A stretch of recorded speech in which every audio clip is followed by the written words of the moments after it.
ಗುಪ್ತಚರ ಇಲಾಖೆ ವೈಫಲ್ಯ. ಕೇಂದ್ರ ಗುಪ್ತಚರ ಇಲಾಖೆಗೆ ಹಾಗಿದ್ರೆ ಮಾಹಿತಿ ಇರಲಿಲ್ವಾ ಅಂತ ಸಚಿವ ಮಧು ಬಂಗಾರಪ್ಪ ಪ್ರಶ್ನೆ ಮಾಡಿದ್ದಾರೆ. ರಾಮನನ್ನ ತಂದು ಬಿಜೆಪಿ ರಾಜಕಾರಣ ಮಾಡ್ತಾ ಇದೆ, ಕೇವಲ ಧರ್ಮದ ರಾಜಕಾರಣ ಮಾಡ್ತಾ ಇದೆ ಬಿಜೆಪಿ ಅಂತ ಮಧು ಬಂಗಾರಪ್ಪ ಹೇಳಿಕೆ ಕೊಟ್ಟಿದ್ದಾರೆ ರಾಮೇಶ್ವರಂ ಕೆಫೆ ಬ್ಲಾಸ್ಟ್ ಪ್ರಕರಣದಲ್ಲಿ.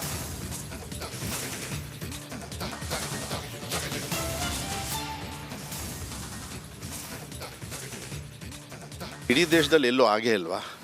ಮೊನ್ನೆ ಬಾಂಬ್ ಬ್ಲಾಸ್ಟ್ ಆಯಿತು. ಕರ್ನಾಟಕ ರಾಜ್ಯ ಎಲ್ಲರೂ ಇರೋದು ಪಾಕಿಸ್ತಾನದಲ್ಲಿ ಇದೆಯಾ? ಭಾರತ ದೇಶದಲ್ಲಿ ತಾನೇ ಇರೋದು. ಭಾರತ ದೇಶದಲ್ಲಿ ಕರ್ನಾಟಕಕ್ಕೆ ಪ್ರಧಾನಮಂತ್ರಿ ಯಾರ್ರೀ? ಇಂಟೆಲಿಜೆನ್ಸ್ ಯಾರ ಹತ್ರ ಇರ್ತದೆ? ಕೇಳಿದಿರ ಪ್ರಶ್ನೆನೇ ಇದನ್ನು? ಸುಮ್ಮನೆ ಆದ ತಕ್ಷಣ ಅವ್ರು ಏನೋ ಹೇಳ್ತಾರೆ ಬಿ ಜೆ ಪಿಯವರು ತಲೆ ಇಲ್ದಿರೋರು ಅಂತ. ಹೋಗಿದ್ದು ಕೂಡ ವಿಧಾನಸೌಧದಲ್ಲಿ ಸರ್, ಇದಕ್ಕೆ ಯಾರು ಹೊಣೆ ಆಗ್ತಾರೆ? ಹಂಗಾದ್ರೆ ಯಾರು ಹೊಣೆ ಅಲ್ಲ, ಪನಿಷ್ ಮಾಡಿ ಅಂತ ಫಸ್ಟ್ ಹೇಳಿದವನೇ ನಾನು. ಎಲ್ಲರೂ ಹೇಳಿದ್ದೀವಿ, ಈಗಲೂ ಕೂಡ ಹೇಳ್ತಾ ಇದ್ದೀವಿ. ಇಡೀ ದೇಶದಲ್ಲಿ ಎಲ್ಲೂ ಆಗೇ ಇಲ್ವಾ? ಮೊನ್ನೆ ಬಾಂಬ್ ಬ್ಲಾಸ್ಟ್ ಆಯಿತು. ಕರ್ನಾಟಕ ರಾಜ್ಯ ಎಲ್ಲರೂ ಇರೋದು ಪಾಕಿಸ್ತಾನದಲ್ಲಿ ಇದೆಯಾ? ಭಾರತ ದೇಶದಲ್ಲಿ ತಾನೇ ಇರೋದು. ಭಾರತ ದೇಶದಲ್ಲಿ ಕರ್ನಾಟಕಕ್ಕೆ ಪ್ರಧಾನಮಂತ್ರಿ ಯಾರ್ರೀ? ಇಂಟೆಲಿಜೆನ್ಸ್ ಯಾರ ಹತ್ರ ಇರ್ತದೆ? ಕೇಳಿದಿರ ಪ್ರಶ್ನೆನೇ ಇದನ್ನು?